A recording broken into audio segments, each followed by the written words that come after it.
सहनाववतु सहनौ भुनक्तु सह वीर्यङ्करवावहै तेजस्विनावधीतमस्तु मा विद्विषावहै। ॐ शान्ति शान्ति शान्तिः। ॐ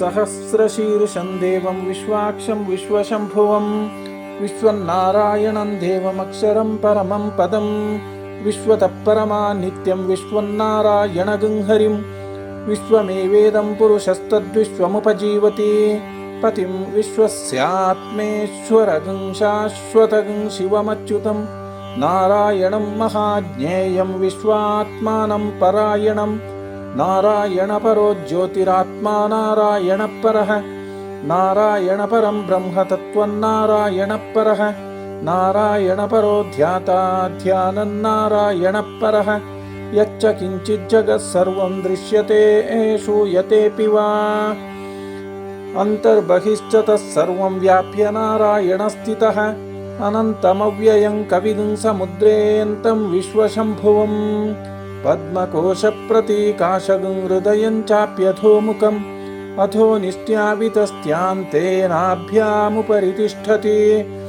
ज्वालमालाकुलं भाति विश्वस्यायतनं महत् सन्ततगं शिलाभिस्तुलं भक्त्याकोशसन्निभम् तस्यान्ते सुशिरं सूक्ष्मं तस्मिन् सर्वं प्रतिष्ठितं तस्य मध्ये महानग्निर्विश्वार्चिर्विश्वतोमुखः सोऽग्रभुग्विभजन् तिष्ठन्नाहारमजरः कविः तिर्यगोर्ध्वमदशायीरश्मयस्तस्य सन्तता सन्तापयति स्वं देहमापादतलमस्तकः तस्य मध्ये वह्निशिखा अणियोर्ध्वा व्यवस्थितः नीलतो यदमध्यस्थाद्विद्युल्लेखे वभास्वरा नीवारशोकवत्तन्वी पीताभा आस्वत्यणूपमा तस्या शिखाया मध्ये परमा आत्मा व्यवस्थितः स ब्रह्म स शिवः स हरिसेन्द्रः सोऽक्षरः परमस्वराट् ऋतगं सत्यं परं ब्रह्म पुरुषं कृष्णपिङ्गलम्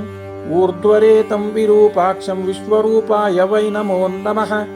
ॐ नारायणाय विद्महे वासुदेवाय धीमहि तन्नो विष्णुः प्रचोदयात्। ॐ शान्ति शान्ति शान्तिः।